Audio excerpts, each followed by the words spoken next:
अगर बनने के बाद अगर सरकार का फंड ना मिला, कसम धर्म की बात, अपनी जेब से पैसा लगा के काम करते हो। ये छोरा 5 साल को आशीर्वाद दे दो, खराब काम करे तो कान पकड़ के तारे बीच में ले आऊंगा।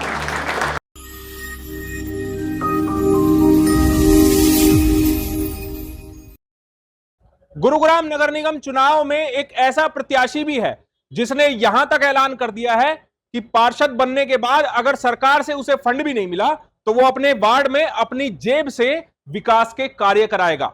आपको इस खबर में दिखाएंगे कि गुरुग्राम के किस वार्ड से चाचा भतीजे ने कमान संभाल ली है और कैसे चाचा ने एक ही दिन में माहौल बदल कर रख दिया है।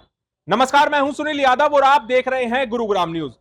अब तक आप लोगों ने देखा होगा कि प्रत्याशी जनता के बीच बोलते हैं, वादे करते हैं और यह दावा करते हैं कि अगर उनको जिता दिया गया तो वो विकास भी कराएंगे। लेकिन गुरुग्राम का एक ऐसा वार्ड है जहां पर एक चाचा ने अपने भतीजे प्रत्याशी के लिए जनता से यह तक वादा कर दिया है कि अगर मेरे भतीजे ने जीतने के बाद विकास नहीं कराया तो उसका कान पकड़कर जनता के बीच बैठा दूंगा, और अगर सरकार से पैसा भी नहीं मिला, फंड पास नहीं हुआ, तो धर्म की कसम उठाते हुए कह दिया कि हम अपनी जेब से पैसा लेकर, अपनी जेब से खर्च निकालकर आपके विकास के कार्य जरूर कराएंगे। जो आप तस्वीरें देख रहे हैं, ये तस्वीरें हैं गुरुग्राम नगर निगम के वार्ड नंबर 20 के अंतर्गत आने वाले बालियावास गांव की, और यहां से बीजेपी की टिकट पर चुनाव लड़ रहे हैं 29 वर्षीय युवा नारायण भड़ाना। नारायण भड़ाना के चाचा आज उनके साथ चुनाव प्रचार की कमान संभालते हुए नजर आए और दोनों चाचा भतीजों ने जनता के बीच इस तरह का भाषण दिया कि तालियां थमने का नाम ही नहीं ले रही थी। दरअसल बीजेपी के उम्मीदवार नारायण भड़ाना के चाचा सुंदर भड़ाना जब बालियावास गांव में उन्होंने सभा के बीच माइक संभाला तो उन्होंने इतना जबरदस्त भाषण दिया कि लोगों की तालियां थमने का नाम नहीं ले रही थी। वार्ड नंबर 20 से बीजेपी के प्रत्याशी नारायण भड़ाना के चाचा सुंदर भड़ाना ने जनता के बीच में वादा कर दिया है कि अगर आपके गांव में कोई विकास करा सकता है तो वो बीजेपी पार्टी करा सकती है, क्योंकि केंद्र में सरकार भी बीजेपी की है, हरियाणा में भी बीजेपी की सरकार है, और नगर निगम के वार्ड से भी अगर बीजेपी के प्रत्याशी को जिताओगे तो आपके विकास कार्य तेजी से होंगे।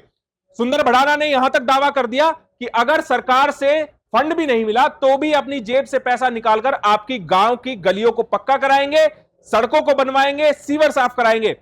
सुंदर भड़ाना का कहना है कि अगर इस वार्ड से निर्दलीय प्रत्याशी को पार्षद बना दिया तो वो 5 साल काम ना करने के बहाने ढूंढेगा, और जिस तरह से दिल्ली में केजरीवाल लगातार बीजेपी पर आरोप लगाते रहे कि मुझे तो सरकार काम नहीं करने दे रही है, सरकार हमें फंड नहीं दे रही है, इस तरह के बहाने लगाएगा और इलाके के विकास कार्य रुक जाएंगे। इसीलिए सुंदर भड़ाना ने लोगों से अपील की है कि इस इलाके में विकास की गंगा बहाने के लिए आप बीजेपी के प्रत्याशी को जिताइए और उसके बाद आप देखिए कि विकास की गति किस तरह चलती है। आइए आपको सुनवाते हैं नारायण भड़ाना के चाचा का वो जबरदस्त भाषण जिसकी वजह से सभा में तालियां नहीं थमी। वो गांव है जो सिर्फ कमल के निशान को देखता है। आज आपके बीच में भतीजा नारायण भड़ाना आया है। मैं आपको बताता हूं कि इस 28 साल के नौजवानों के जो टिकट लाया है, ना मेरे पीछे लाया है, ना बलराज के पीछे लाया है, खुद की मेहनत है। मैं तो आपसे ये कहना चाहूंगा, जब ये छोरा या उम्र में टिकट जा सके, क्योंकि आपको नए नए पौधा लगाने की जरूरत है। जब तक आप नए नए पौधे नहीं लगाओगे, इस समाज में नेता कहां से बनेंगे? कौन बनेगा? कृष्णपाल गुर्जर जब पढ़ता है, जब 25-30 साल की उम्र में पार्षद और सांसद बन जावे।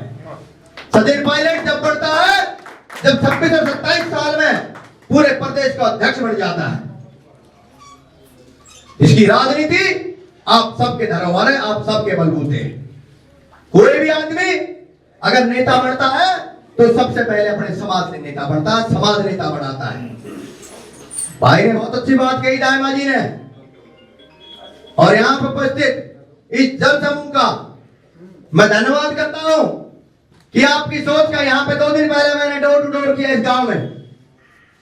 जिस भी घर में मैं गया तो सभी ने एक जवाब दिया, अरे तो आने की जरूरत ही नहीं, हम तो भाई पहले ही कमल के फूल पे हैं। और आपकी लड़ाई लड़ेगा जिले में तो कौन लड़ेगा? निर्दलीय लड़ेंगे या बीजेपी वाले लड़ेंगे? अगर आपकी लड़ाई प्रदेश में कोई लड़ेगा तो कोई निर्दलीय न लड़ सके भाई। अगर प्रदेश में और देश में और जिले में कोई भी लड़ाई लड़ता है राजनीति की, तो पार्टियों के दम पे ही लड़ता है। कोई निर्दलीय किसी पे दम पे नहीं लड़ता, ना निर्दलीय के बस की भाई कोई बात। अगर गांव में कोई डेवलपमेंट की बात होगी, आप अपनी गांव की गलियों को देख लो। कल को यूं कहेंगे कि मेरी तो सरकार में ही साधन हो है, मेरी तो चली न रही, मैं कौन सा बजट जाऊं। तो ये बातें आज आप सोचने का टाइम है कि कल कोई बहाने का कोई आदमी न दे कि भाई मैं तो सरकार में हूं, मेरा साधन हो है, मैं बजट कहां से लाऊं। ये सुनने के लिए आप वोट नहीं दे रहे, आप वोट दे रहे गांव की गलियां बढ़िया रहे, पानी बढ़िया मिले, स्वच्छ पानी मिले, आपकी जितनी भी सुविधाएं मूलभूत है उनके लिए आप पार्षद, सांसद और विधायक चुनते हो। आप बहाने सुनने के लिए सब पार्षद सांसद नहीं चुनते। यहां से हमें ना कोई कमाना, ना कोई रुपया देना कमाना और ना कोई भ्रष्टाचार करना। पर मैं यूं कह रहा हूं, कुछ लोगों ने यहाँ पे बैठ के गद्दी पे और खूब भ्रष्टाचार करे और 5-5 लाख रुपया की अपने मंथली इनकम बढ़ाई आपके कलम की वजह से, आपकी वोट की वजह से। मैं किसी के बारे में कुछ नहीं कहना चाहूंगा, पर आपको कहूंगा कि जो साधन संपन्न होते हैं वो भ्रष्टाचार कम करें। करे तो वे भी है, पर जो साधन संपन्न और बढ़िया होते हैं और जिनका काम करने का मन होता है वो वास्तव में काम ही करेंगे। और ये राजनीति 5 साल के लिए किराएदारी पे मिलती है इंडिया में, चाहे कोई सांसद हो, चाहे कोई पार्षद हो, चाहे कोई विधायक हो, 5 साल के लिए किराएदारी है भाई। 5 साल में कोई खराब काम करेगा तो जनता पटक देगी, या छोड़ा 5 साल को आशीर्वाद दे दो, खराब काम करे तो कान पकड़ के तारे बीच में लिया हुआ। 1 रुपया का भ्रष्टाचार को कर जावे तो तारे बीच में लगाएगा। भतेरे से आदमी आज ये कहते हैं कि बाहरी है, बाहरी है, बाहरी है।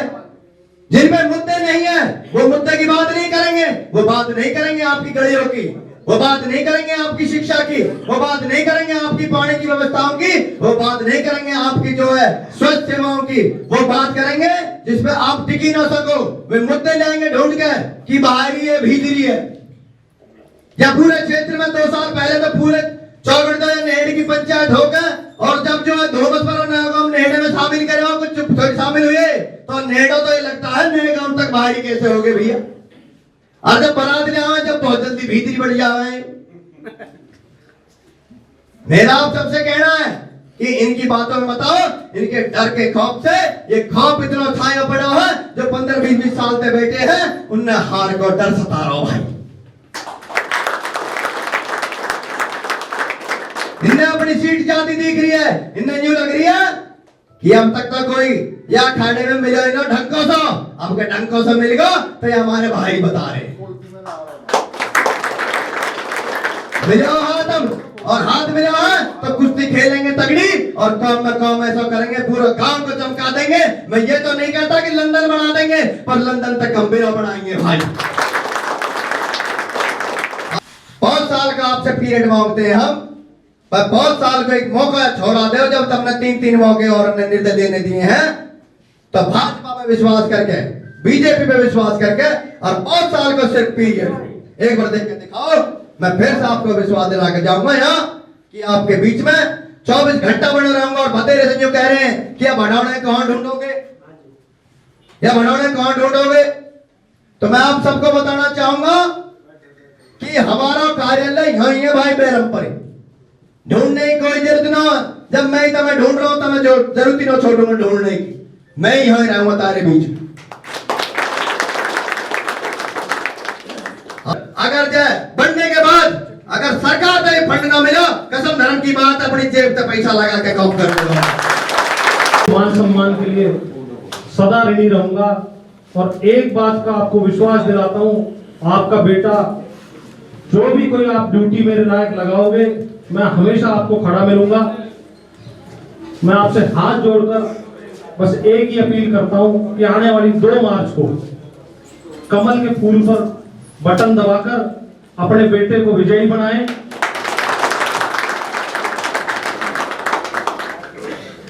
और देखिए, हमारे चाचा सुंदर भड़ना भी लगभग 10 सालों से आप लोगों के बीच में है, और मैं कोई काम ना करूं तो आप तो ये न पकड़ लेना सुंदर है। गुरुग्राम नगर निगम चुनाव में तमाम प्रत्याशी जनता के बीच जा रहे हैं और चुनाव प्रचार में कोई भी कमी नहीं छोड़ना चाहते और कोई कमी रह भी ना जाए, इसीलिए अब रिश्तेदारों ने भी चुनाव प्रचार की कमान संभाल ली है। लेकिन देखना होगा जनता जब 2 तारीख को वोट करेगी तो किसकी किस्मत खुलती है। इस खबर के बारे में आप हमें अपनी राय कमेंट करके जरूर दीजिएगा। साथ ही साथ आप इस खबर को जरूर शेयर कीजिएगा ताकि सभी लोगों तक सही जानकारी सही समय पर पहुंच पाए। नमस्कार।